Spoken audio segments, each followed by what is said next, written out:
Douglas Wade, the former number one man for the Ohio State Buckeyes, joins us again. Douglas, good evening from Cincinnati. Ryder Cup Eve, my friend. I see you're dressed and ready to go. What's up, Case? Good to see you again. Well, as you know, this is one of the best sporting weekends of the year coming up. I mean, obviously the Ryder Cup is the main reason why, but getting into the NFL, and then there's some incredible college football games this weekend. This is a big weekend. It's going to be a good one. We're going to start with the Ryder Cup. You're a professional golfer. You're our gambling guru. We are going to touch upon the massive college football weekend, including the Ohio State Buckeyes, with a gamey little test out there, out west in Washington. That's a scary little trip we're taking out there. We're going to talk about the NFL and your Cleveland Browns, high on top of the NFL world right now, heading into Detroit. The Lions have no chance. And we may sprinkle a little bit of baseball here. I mean, the Guardians need to be discussed. They have come back. And the Reds. And the Redlegs. But the Redlegs the last couple nights have not. No, they won an unbelievable game today, 2-1. They won today. Right? Yes. But the last two nights against the Pirates, they did not get the job done. Whereas the Guardians, at one point in July, were 15 and a half games back of the Motor City Kitties. They have overtaken them, losing tonight, but they've overtaken them, and they get the tiebreaker for the AL Central. So we've got a lot to talk about. Let's start with the golf event that's even golfing fans have enjoyed. There's this, it's turned into a really interesting, I mean, last 2 years ago, Rory and his caddy were going to get in a fight with somebody out in the parking lot, but it's at Bethpage Black in New York. Just give your overall view of what's about to happen. Tell the people, how's our team looking, how the Europeans looking, etc. Okay, well, so just obviously a quick recap. Ryder Cup's every other year. 2 years ago, we got whooped. I mean, throttled.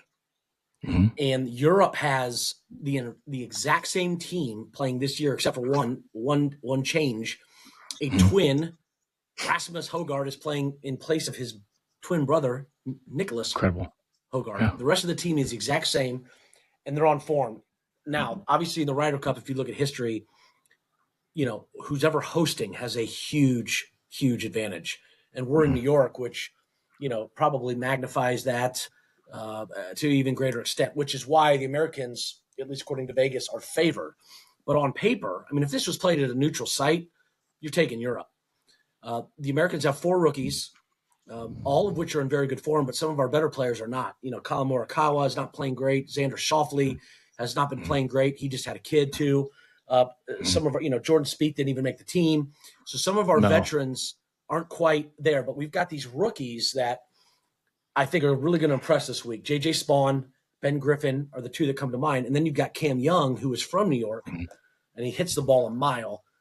I would expect him to have a good showing also. So it's going to be very, very competitive. Now, with that being said, the pairings came out today for tomorrow morning. And built leading up to this, you're like, oh, America, they got a great chance. They got a great chance. You look at it as soon as these pairings came out, it just hit me like a wave. Like, my God, we are underdogs again. I don't care what this crowd does. There's no doubt about it. The Europeans are absolutely loaded. And when you go through the matches for tomorrow morning, we're sending out our 2 biggest, probably most well-liked players in the first match together, Bryson DeChambeau and Justin Thomas. They're going to have the crowd going crazy. DeChambeau is going to try to drive the first green. It's alternate shot tomorrow morning. He's going to try to drive the first green. The place is going to go nuts, right? The problem is they're playing John Rahm and Tyrell Hatton. John Rahm is 7-0 in his career in the Ryder Cup. Rahm and Hatton went 2-0 in Paris 2 years ago together. This is if our spiritual leaders lose that first match, I mean, my God. Now, second match, we got Scheffler going out with Henley. That's a win. That's great. Now we get into match 3. They've got McIlroy and Fleetwood, their best team, and we're sending 2 ragdolls out there. I have no idea what America's doing, what Keegan Bradley's doing, sending Morikawa, who's our worst player on the team right now, right, with Harris English. Harris English is solid. He's fine, but we'd have been much better off, in my opinion, sending like Cam Young and Ben Griffin out there. 2 guys are in great form. Young is the New Yorker. He's going to have the crowd. That's going to be a drubbing. And then we go to the last match with Cantley and Schauffele. Again, Schauffele's not in great form. It's alternate shot. And they've got, McIntyre and Hovland. Hovland's arguably the best iron player in the world. It's going to be challenging. If we can get out of the morning session 2-2, I'll be extremely happy. But man, I got to tell you, it's going to be rough. And the other thing to note, I'm going to say this right now: there is a decent chance by Sunday singles that the entire world, with the exception of New York City, is rooting for Europe. And the reason I say that is if these New York fans go out there and act like absolute idiots and Yep. imbeciles, like today, they showed some all over the social media, some idiot yelling at Tyrell Hatton, like, stand up, Tyrell. Oh, wait, you already are. Like, just the dumbest, most obnoxious joke. And enough of that crap's going to keep happening over the next couple of days. That I mean, even I'll be like, this is ridiculous. I hope Europe wins just to shut these guys up. Like, I hope the crowd is at least respectful enough, like loud and boisterous, but just not obnoxious. God, I hope. I wouldn't count on it. The American crowds at these events have really digressed, as you said, New York is to a a whole point different where. level. Listen, so Team USA is a minus 150 favorite. Europe is plus 170. So as a minus 150 favorite, the United States have implied odds of winning like 70% of the time. Okay, for all you gamblers out there, Europe at plus 170, the implied odds are like 36%. Now, just a quick caveat on what you're saying. People might be saying, well, how's that possible? If I bet both, I'm guaranteed to win money. The reason is it's like a soccer match. There can also be a draw. Yep. So if they would end up in a tie, you would lose your bet. Yep. So that's why the odds are what they are. All right, go ahead. Now that's right, and that's why there's actually a wager to lift the trophy. So, boy, that tie would sting, wouldn't it? Because that tie is plus 1,200. If they tied and Europe retains the cup, Yeah, and I you would wagered recommend on just betting it. Yeah, I'd bet it to lift that the would trophy. sting. Yeah. Yeah. But my point is, Doug, you know where I stand on this. 2 years ago in Rome was the easiest. If you're a gambler, there's never been anything like free money like there was. There wasn't. I mean, I'm not just saying that. You were on that. Well, they had no chance. Now listen, if you're gambling on this, if you want to sit back and root for the Americans and have fun, fine. If you're gambling on this, I'm wagering on the Europeans all day, every day. American golfers, when they grow up, they think about winning the Masters and the U.S. Open. And these European golfers, from the time they can carry their bag, are teaming up with their buddies, and they're thinking about the Ryder Cup. It's almost like a different sport, like in tennis and the French Open. When they play on clay, it's almost a different sport. Ryder Cup's a different sport. And I know that our boy Keegan Bradley's been doing a great job. I know he has. Because 2 years ago, it was just a total disaster with that goofball captain last 2 years ago. What was his name? Zach Johnson. Total disaster. The American captain. Yeah. Zach Johnson was the worst captain we've ever had. Right, disaster. So here's Keegan Bradley now. He's doing all the right things. He's getting the camaraderie. He's having them go to Napa, play the tournament before. Look, they're going to put a spirited effort forward for sure. They don't have the manpower. Is this team a joke? Colin Morikawa? If there's a head case, and earlier you said Scotty Scheffler match 2. That's an easy win. I'll bet against Scotty Scheffler all day long in the Ryder Cup. Based on what happened, I mean, he just doesn't have that. The Europeans are out for easy. blood. Scheffler's not the same. Scheffler is on a different level. Scheffler's amazing. Look, we're talking about the Ryder Cup. He doesn't have the mindset for this. So anyway, all right. So tomorrow, it's what is it in the morning, and then in the 4 ball, alternate shot in the morning, and then best ball in the afternoon. All right. So what are your predictions? What are your best bets? What are your best bets for the Ryder Cup?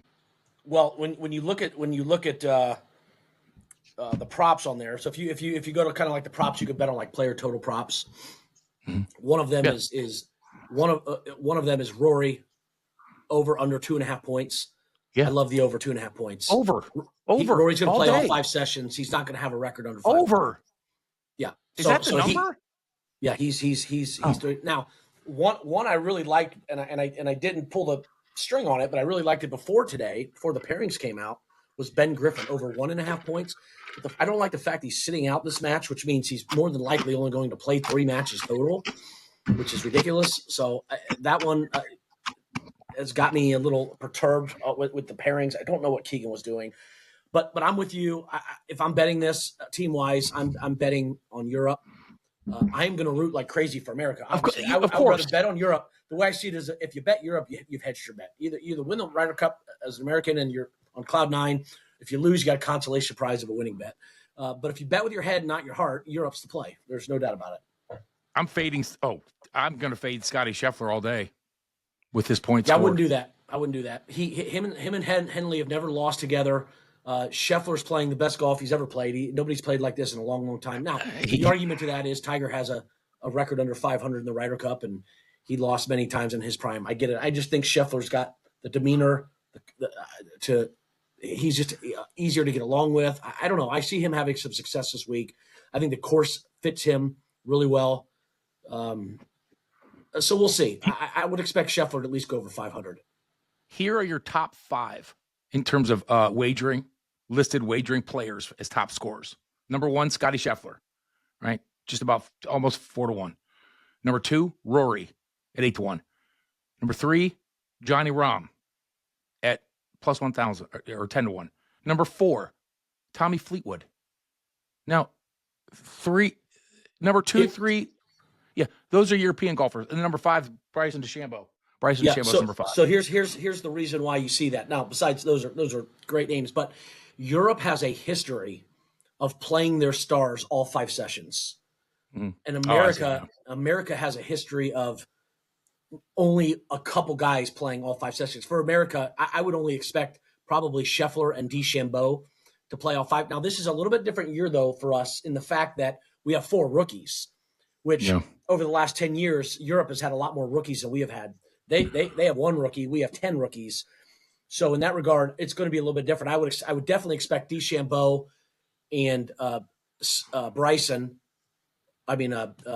to play all 5 matches for sure. And it wouldn't surprise me if even Justin Thomas plays all 5 matches. If him and DeChambeau win in the morning, I would expect them to continue to play together all 5. So you're going to have to bet the guys, like in a bet like that, you're going to have to bet the guys you know are going to play all 5. Fleetwood, Rahm, and Rory aren't sitting. So you've definitely hedged your bet with the fact that you know they're going to play more matches than everybody else. I can't believe from the gambling perspective, I can't believe the Europeans are underdogs. I can't believe they're priced like this. My prediction is the Europeans take the cup home. This American team is garbage. These guys can't. I mean, we've got Scotty Scheffler and Bryson. I mean, look at this team. Freaking what's his name's on this team? Justin Thomas. Oh my God. All right. What's your I predict the Europeans win the cup, not by tie either. I predict they win by a couple of points and take the cup back home. I think this is going to be a Ryder Cup for the ages. I expect it to come down the last match or two. I would even go as far to say I think it's going to be 14-14 and Europe retains the cup. So that's where I think it's going. It could be 14.5, 13.5 Europe. But I do expect Europe to lead. Let's shift to college football. Our boy Dominic has been knocking on our door telling us that we need to get on here and do some football, do some predictions, do some gambling. So here we are, Dom. How's old JJ McCarthy doing out there, Dom? It's not good. All right, Douglas, big college football weekend. We've got obviously the Ohio State Buckeyes in Washington. You've got LSU and Ole Miss. You've got Oregon at Penn State. That'll be an incredible environment. The list goes on. What do you see first and foremost out west with the Buckeyes and this new quarterback with their first real test on the road this season? I'd be lying if I said I wasn't a little nervous.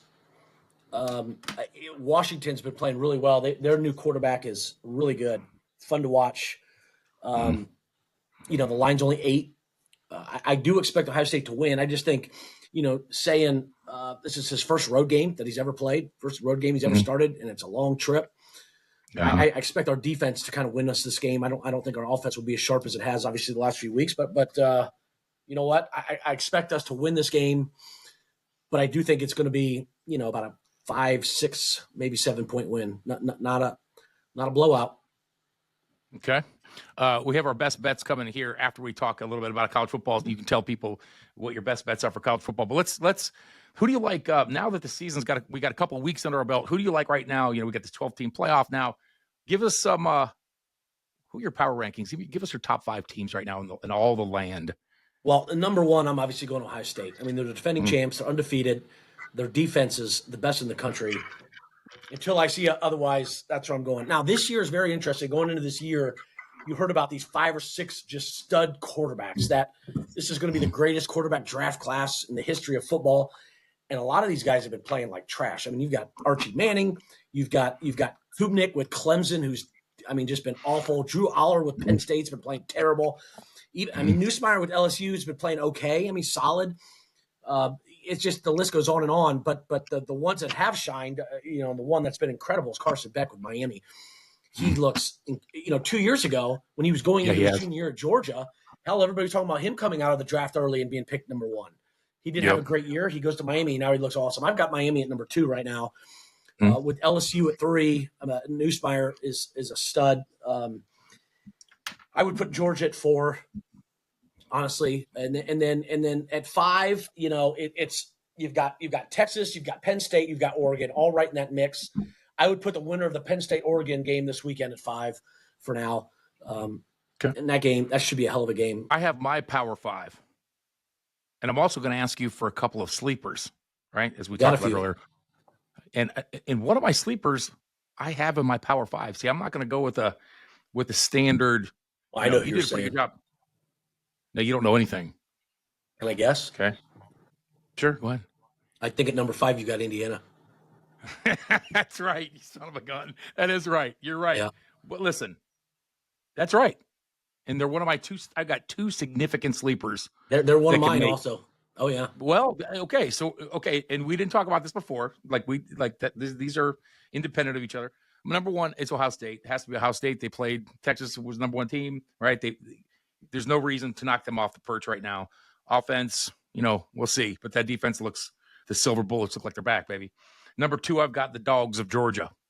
Okay, I've got the Dogs. They went into Tennessee, high scoring game, but Tennessee's offense is naughty, and Georgia, huge win there, and they just look fast. And I love Kirby Smart. I love Kirby. He has dip when he gets in. He has dip up in the top lip here, up in the top lip here, down here. That boy, he's a Southern boy, but I really like him as a coach. Number 3, I've got the Ducks. Speaking of coaches, how do you not love Dan Lanning? From Georgia, he's out there. And our boy Mike Gundy found out he was talking a little smack, took a 70-point loss, got fired a couple weeks later. Dan Lanning's turning that team out there into a not just back in the day they were Oregon. These teams out west were a little soft. They are not soft. They are fast and they are loaded and they're talented. And we'll see this weekend. Drew Aller, as you said earlier. That kid's been garbage. I've been fading Drew Aller his whole career. And nothing's changed this year. There's a reason why he came back as a 7th-year senior. If he was any good, he had been in the NFL draft. Him and James Franklin. I'll fade them all day long. Number 4, I've got LSU. Obviously that win against Clemson isn't as shiny as it was at first. Clemson, who knows what's going on there. But I did like their defense. Their defense flies around. I love their quarterback. Probably the most unlikable coach, in my opinion, in the history of all sports, Brian Kelly. But LSU number 4, and I've got Indiana number 5. Wow, no Miami, huh? On number 6, just right there, interchangeable. But let's talk about your before I get into why at Indiana, we'll just get into our sleepers for those out there looking for a couple, put a little action on some futures, some high payouts. Go ahead with yours. Well, if we could have done this show last week when Indiana was still ranked about 20th. And they just beat the doors off of Illinois. Indiana was a play that I know both you and I loved last week. They looked awesome. It's hard to even call them a sleeper now with the year they had last year, and now they're ranked 11th in the country. They are that coach is just awesome. They're fun to watch. So they're a team I would expect to make the playoff, and they made it. Didn't they just squeeze in last year? Didn't they get in and get beat first round last year? Yeah, they got drugged by Notre Dame, a much different Notre Dame team right. At Notre Dame. It was just real quick. Let me just piggyback what you're saying because we both have the same team there. You said, had we waited or had we said it last week before Illinois? Well, personally, it was the Illinois game, obviously, that put them here for me because people still aren't talking about them winning a national title. But let me just tell you, their defense. And Brett Bielema, those Illinois teams, his team's no joke. The Illinois team's well-coached, physical football team. I couldn't believe how physical and fast and nasty the Indiana defense was. That's what that's where I was like, whoa, because last year they had all the flash, but they went to Notre Dame and they just got smacked in the mouth. Well, this year, that defense can stop teams and get off the field. And then Fernando Mendoza, the Heisman front runner right now. Holy mackerel. It's like he's throwing 7-on-7 out there. So yeah, go ahead. Well, and the other team that I think is going to make the playoff, this will be an interesting one. They are currently 1-2. They have a losing record. I think they still make the playoff this year, and that's Notre Dame. Oh, and here's why. And as my gosh, I know, no, I know, and as you know, I do not like Notre Dame. You must not know. I don't know. I don't like Notre Dame. Here's the problem. You're so much better than that. If you watch them play, they're deep. Hear me out. No. Can I speak? Is it my turn to talk? You can. They lost week 1. I just expected such a better take from you. They lost week 1 at Miami, and at the time seemed like kind of a tough loss. It turns out they only lost by 3 at Miami. They turn around and lose a wild, crazy game by 1 point to Texas A&M. Yeah, it was 150 to 149. They can't stop anybody. 41-40. Now, but here's the problem. In typical Notre Dame fashion, they play absolutely nobody the rest of the year. No. Their toughest game the rest of the year is against USC. They got a tough game this week. They got a game they could lose. What are you talking about? Well, who are they going to lose to this week? Check the schedule, Notre Dame boy. Yeah. I mean, they're going to get beat this week. They're playing Arkansas. At Arkansas. They're going to get housed. Are you out of your mind? They ain't getting housed, Arkansas. Hell, they're five-point favorites. They're going to win that game. Oh, okay. Wow. This is one of the worst takes I've ever seen you have. They're going to get rolled by – No. They're going to win that game, and they're going to end up 10-2, and they're going to be in the playoff again. And in fact, if you go, I'd book that. I would be the. I'd get on FanDuel. All right, let's check FanDuel real quick. I don't want to check FanDuel. I'm just telling. Listen, just because there's a Notre Dame, they're going to have. They know idiots are going to bet on Notre Dame. Notre Dame's I don't defense. even know what it is. I would just love to see what it is, what their odds are to get into the playoffs this year. Okay, here, let's take a look. Here it is. Here the. I would assume there's a college future on there. It's right here. Notre Dame, 330 to 1 to win the national title. No, here it is. They're college football. 1, 2, 3, 4, 5, 6, 7, 8, 9, 10, 11, 12. They're currently that's ridiculous. They're currently 13th in the odds. Yeah. So and you can get them USC's going to smoke them. USC's going to drill them. Arkansas is going to drill them. That's one of the worst takes I've ever heard. So we'll find out. Yeah, we will. Oh wow! I'm just saying. If you're looking for long shots, and again, this is a long shot, but if you're looking for shots, that's one of the. No, it's not. If you're looking for long shots to still make the playoff, there's a team under 500 here. Well, they give me a team that's under 500 that can make the playoff. I wouldn't. I'm not going to because they're not going to. No, that's just ridiculous. Here's the team right here. Their odds are currently 550 to 1. So they're listed as 6 teams after Notre Dame. The Texas Tech Red Raiders. Let me tell you something. I watched that game last Saturday. They have better odds to make the playoff than Notre Dame. As they should. Their defense, they're not the old Texas Tech Red Raiders just firing it around, winning or losing 60 to 50. They have a nasty, hard-hitting, suffocating defense. Now, they are ranked 12th in the country. But I'll count that as your long shot. Listen, I got a couple weeks under my belt. I mean, I think it's safe to say Texas Tech and Indiana aren't exactly. I mean, I'm not going to take Akron. We're talking about teams that can make some noise. Oh, I don't disagree with you. I like Texas Tech. I can't believe you. Well, okay. I know. I don't like Notre Dame either. Wow, they're going to Notre Dame's going to have 5 losses. They'll have 5 losses. All right, transitioning to the here. This will cheer you up. Transitioning to the National Football League, and the Cleveland Browns currently right now are on top of the NFL world. Huge win over the vaunted Green Bay Packers. How you feeling, buddy? I mean, it's time to win the Super Bowl is what it is. It is. I think so. Glorious. That defense, the defense is Super Bowl worthy for sure. The defense is Super Bowl worthy, but that's unfortunately all we have. I mean, our offense is arguably one of the 5 worst offenses to ever take the field in the National Football League. Good.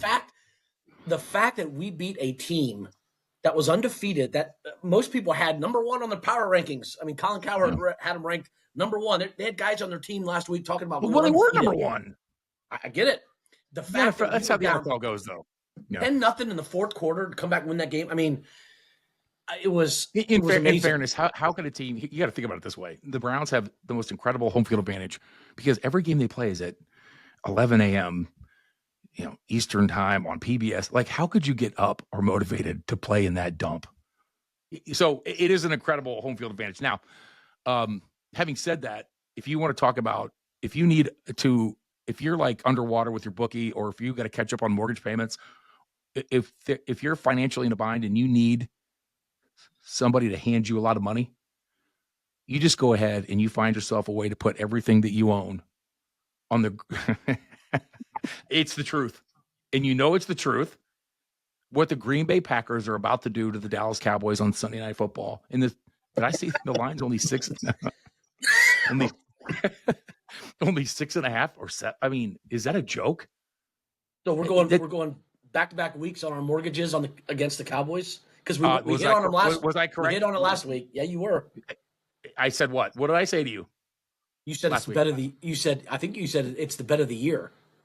The Chicago until Bears I saw the line was 6.5 against the Pack. Again, I said the Bears 7 now, but yeah, I don't care. You were on it. If there's not a 1, if there's not a 1 in front of the 7, I mean, it should be 17.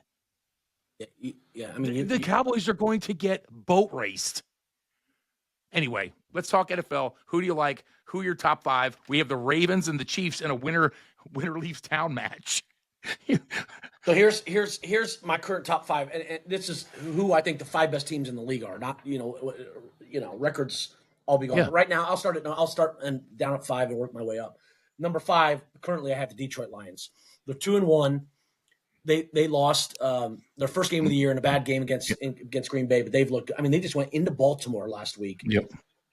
In Baltimore and beat Baltimore in a good game. Now they lost both coordinators, but they look strong, and now they get the Browns at home. Browns are coming off a huge win. They're going to just lay the woodshed to us. So they're about to be 3-1. I like the Lions. Browns defense, man, it's going to keep the Browns in a lot of games. Keep us in games. Playing in Detroit's tough. Yep. Number 4, I've got the Chargers. They MVP frontrunner Justin Herbert. God, they look good. They can run it. They can pass it. They got a defense. They got a good coach. The Chargers are nasty. Number 3, I've got the 1-2 Baltimore Ravens. Now, the Ravens. You and I watched that entire game against the Bills. The amount of speed and talent on that field, it's incredible. Was unbelievable. The Ravens have 2 losses. Both were very tough games. Obviously, the Buffalo game was a complete aberration. They never should have lost that game. And then they lose by 8 to Detroit last week. They scored 120 against the Browns, who have a great defense in week 2. I mean, the Ravens are for real. The regular season's not the easiest for them. I mean, they're consistently, it's hard for them to get up, I think, consistently. But they're talent-wise, they're right there again. Number 2, I'm going with the defending champs, Philadelphia Eagles. They're 3-0. They've got it all. I mean, what they have going against them is how hard it is to repeat. I mean, they just. But Jalen Hurts, man, he continue. I know you're not a Hurts fan, but he continues to get better and better. Barkley hasn't been doing anything yet either, and they're still 3-0. But number 1 team, they've got the best player in the world. It's Buffalo Bills. Josh Allen's just simply incredible. They've got a good defense. They've got it all. They've got to get over this snake bitten aura. They've got to get some in the playoffs. They just find ways to lose games they should never lose in the playoffs. But as far as pure roster goes, I'd take the Bills number 1. You're gonna love my top 5. You're gonna love them. I think the American people are gonna love them. At number 5, I have the Los Angeles Rams. That's right. What happened, and I want to say God bless. I'd like to see the Pope go to the homes of every grown man or woman who suffered that beat when the Eagles blocked the field goal and ran it back. No one deserves that. Nobody deserves that. But the Eagles were absolutely dominated the entire game. It was in Philly. A couple fluke plays in the fourth quarter. Jalen garbage Hurts. Just a couple 4th down flukes, and then a blocked field goal. No, thank you. No, they barely beat the Cowboys. They barely beat the Cowboys in opening. The Cowboys are just Marion Local could beat the Cowboys. So they're not my top 5. Number 4, I've got the Ravens. No, that's right. We're not. Yeah, they don't. They're not the 5 best teams. They're just not. The Ravens at 1-2. It's hard to understand how they're 1-2, but they are sick. They're just sick. At number 3, I've got Jimmy Harbaugh and the don't call us the San Diego Superchargers, the Los Angeles Chargers. Justin Herbert just having an incredible year.